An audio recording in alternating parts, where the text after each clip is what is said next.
Tearmainn Carter, Thomas and Sean, you the rank Gaeilge agus Araibis, Marcos the fellow in a carriage feachtasaíochta tree.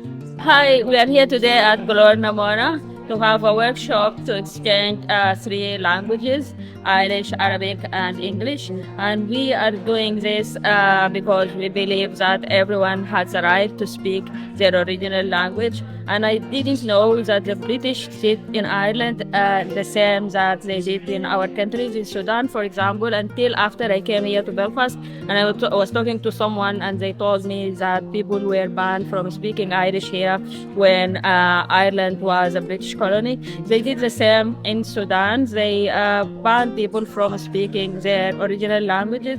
And at the time, people in Sudan didn't even speak Arabic. We had so many other languages. And the British, interestingly, forced everyone to speak Arabic, not English, not their original languages.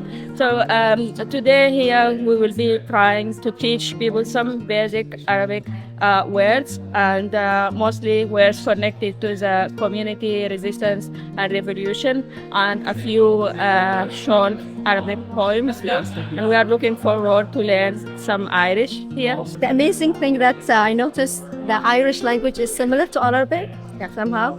And now today I wrote some calligraphy in Arabic words. I miss writing Arabic.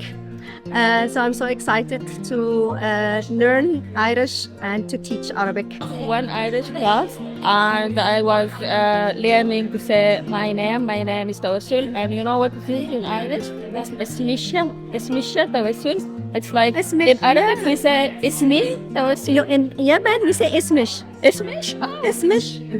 In Irish it's Smisha, right? Yes, the sounds of Irish, I really enjoy hearing the Irish. Yeah, beautiful. So it's lovely to be here. So excited. Thank you.